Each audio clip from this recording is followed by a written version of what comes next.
I cannot cook food for someone that I do not care about or love.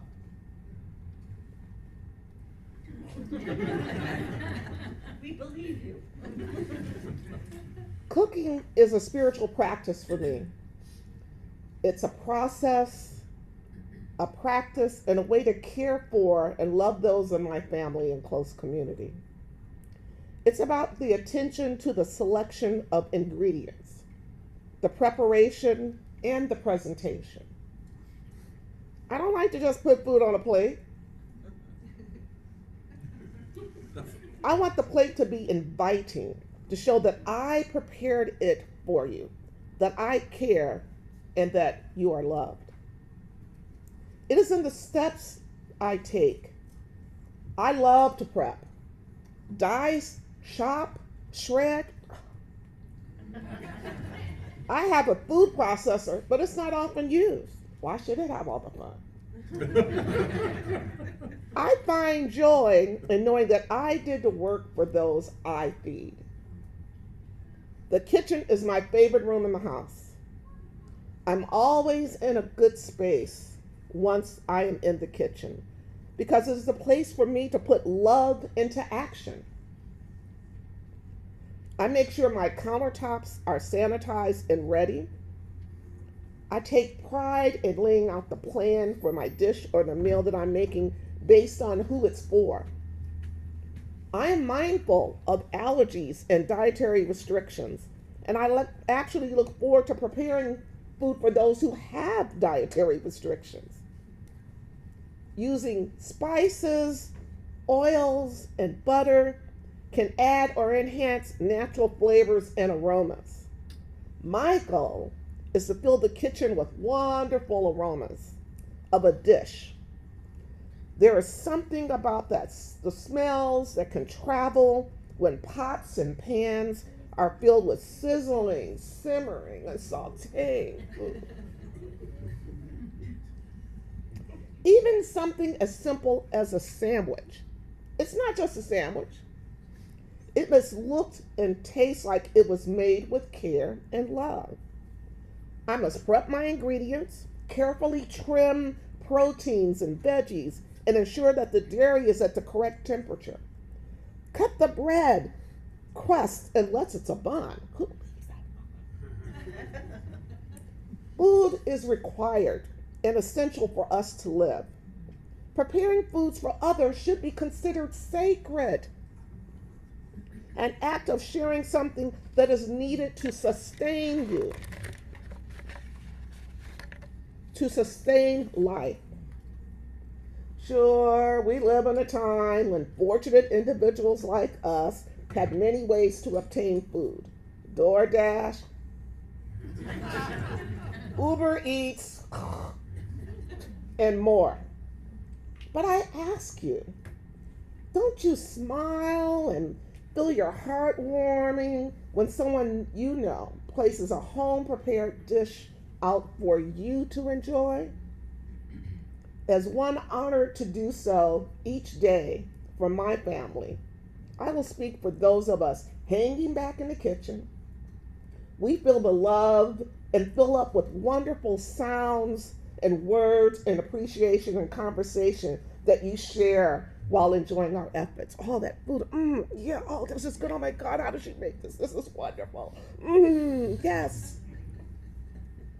We live for that. We live for you. We care for you. So no, I can't cook or prepare food for you if I don't care or love you.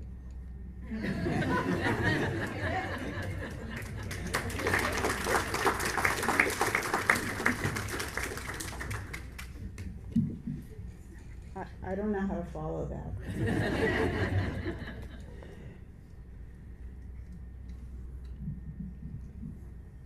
I used to be by the book. I believed that if someone wrote a cookbook, they had a wisdom beyond mine, and that the best course of action was to simply do what they told me to do. If I didn't have the exact ingredient, I went to the store. I followed steps that didn't make sense to me, assuming there was embedded in there a right way to do it that was still unknown to me. When the outcome was disappointing, clearly I had not been sufficiently faithful to the sacred text.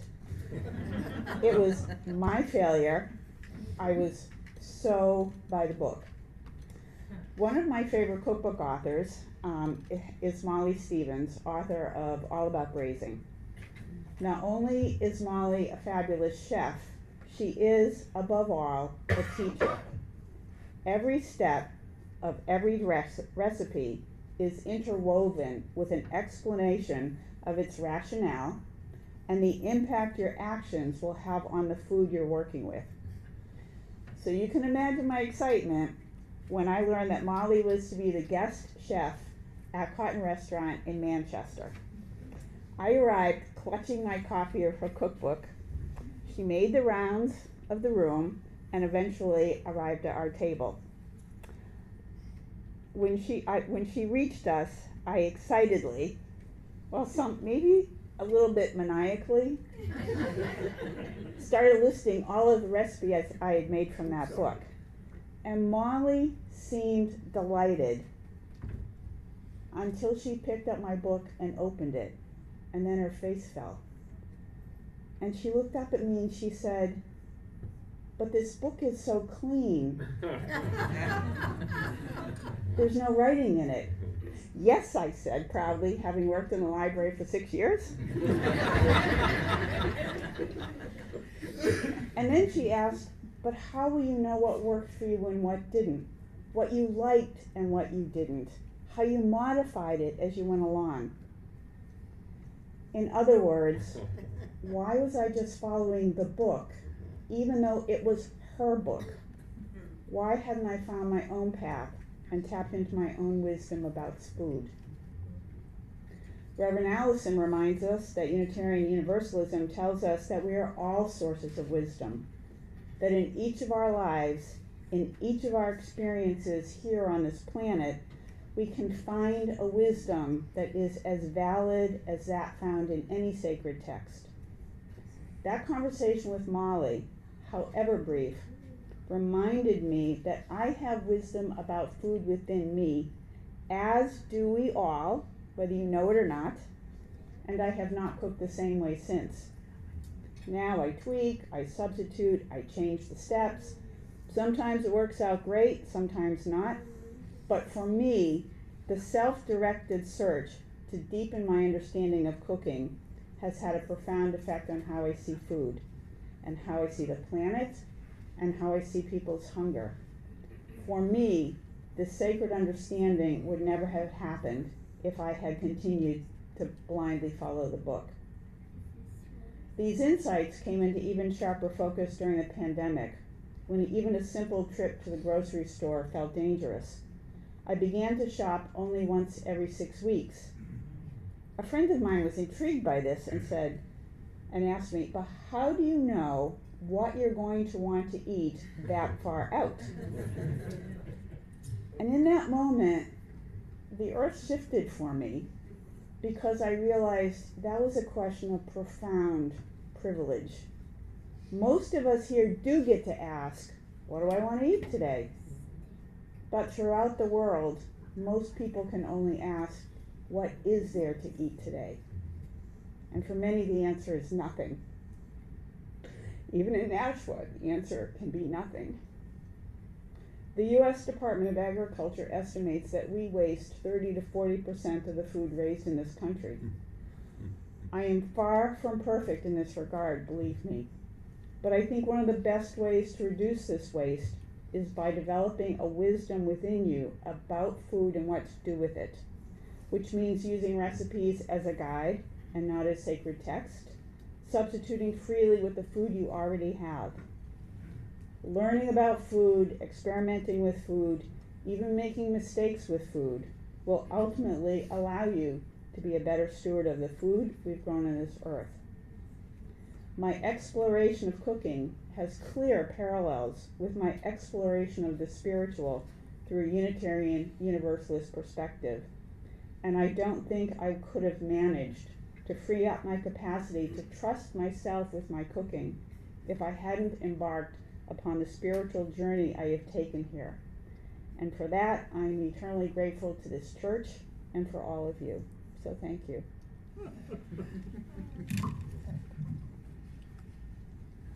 Hi, I'm Phinn. I became interested in cooking and food engineering because of my personal diversity. I cannot eat a large fraction of the common foods around here due to my many allergies.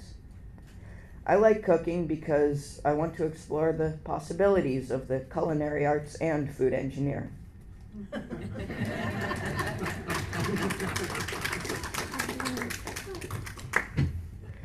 My allergies have forced me to stray almost completely away from the recipe, referring back to Carol's homily. Because the recipes as written were inaccessible to me, this caused me to create the notebook that I showed you earlier, and much more. People have been traveling and evolving, moving across the planet and changing as our species has evolved and conquered the globe. The art of cooking is a mix of what people are willing to eat and what is available. This includes things such as India and China having primarily rice-based dishes, North America's use of corn, or the Middle East, Europe, and their descendants elsewhere utilizing wheat. There are also religious and belief-based food approaches, kosher, halal, and such. And individuals can make their own choices about what is moral to eat, such as being vegan, eating no animal products, like me. Although I am also allergic to some animal products. So. Traditional foodways are a spiritual practice for many, though they might not identify it as such. But for some of us, the cultural and family traditions we are immersed in become a source of distance rather than connection. People who cannot eat many of the foods from our inherited foodways, like me, for us this becomes a category of disability or sadness. People who make moral or religious choices to not eat many foods from our inherited foodways, like me, become alienated or othered. Limitations on food choices are a source of diversity. It is a huge diversity affecting us many times a day in various material ways, but it seldom gets the recognition that other diversities do. As UUs, we set a goal to be welcoming and accepting of all. But the jump from just accepting to truly welcoming people with moral or physiological dietary differences is a little more complicated than some other forms of diversity. Over the past few years at both coffee hours and food gatherings, I've witnessed a lack of variety when it comes to foods for different diets. Yes, there is some, but not a lot. Fairly often, there is literally nothing I can eat. I understand that when we're dealing with coffee hours and random contributions for it, this will happen. But those occasions also include things such as organized food events that are organized before being provided for. I understand that there are so many different dietary needs in the world that it can seem extremely challenging, almost impossible to cater to them all. Sometimes I dream of having my own restaurant that accommodates everyone while also being affordable.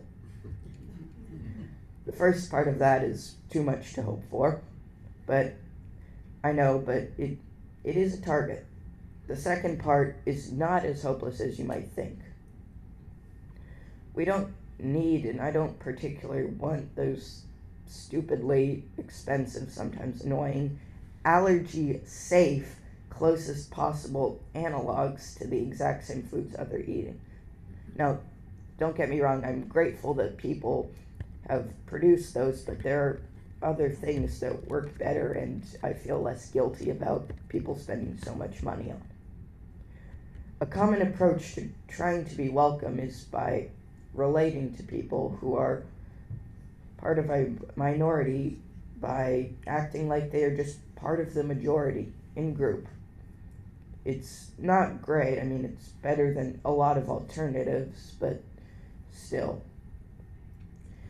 As someone recently said to me, if being inclusion through food doesn't necessarily mean buying stuff labeled this friendly or this friendly or whatever. But if you take a few extra minutes to read an ingredient label, then that can make all the difference in how many people you're including. I get it's a burden, but I can start you off on it.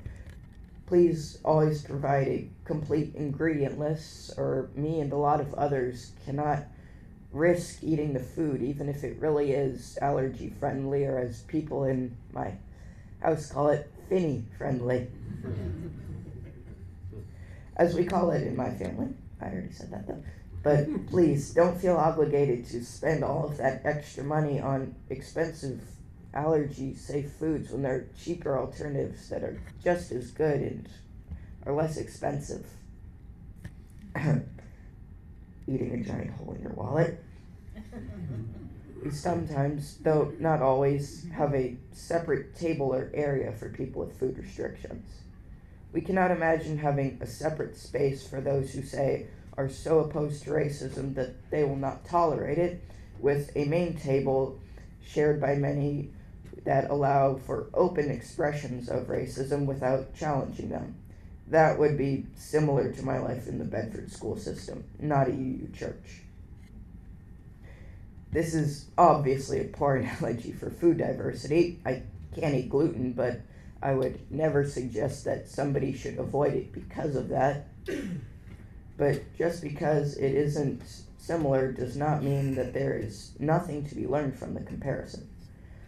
The fact is that there is a table for normal people and another for those other people. It is palpable. Perhaps there is no particular way to avoid creating that feeling to some extent, but it is worth mentioning it happens. It is getting better, but it's still not ideal. But there is a better analogy to be found regarding morality-motivated food choices. Last week, my father presented a faith-based sermon and personal consistency-based case for avoiding eating some or all animal products. I don't care whether you eat gluten. That is just a problem of my sometimes annoying biology. But I am bothered by people around me eating factory-farmed meat. That is my morality. I know that from experience that the first response I receive is often something along the lines of, you can make your choice, but you should let others make their own choices without criticism. Well, that's the nice version of it. The most common response I receive because of my beliefs and reasons for being vegan is people bullying me, bickering, or acting condescending, wanting to be rude and bicker rather than actually taking my points to heart or seeing why I have such beliefs. Back to someone's response of, you can make your own choice, but don't criticize my choice. Would it be okay if that person's choice was to be openly racist? Would we be okay? You might say that my concerns of fringe are acting too far and thus should be ignored, whereas being anti-racist is something we can all agree on. Okay, except not too long ago, accepting racial inequality was the main table, whether we are willing to accept it or not, which is kind of a hard topic, but just ask the ghost of Reverend Campbell. I could be ridiculously optimistic to suggest that many futuristic stories have decent humans a century from now will agree that it is appalling that we ever ate factory-farmed animals long after we should have become so-called enlightened. But the same doubt could have been expressed about racism a century ago. And look how far we've come. Still, this is why I want to make the future easier and yummier for everyone, so that we can all be tied together by our shared foodways and a joy of cooking and eating, without it having to be what everyone was eating in the 20th century, whether it's available to them or they can eat it or not. I know that part of this is giving people what they want, not what I think they should want. That is how to send a message that people are welcome and that you see them by accepting them and giving them what they want and just being there for them rather than forcing them into something. Please.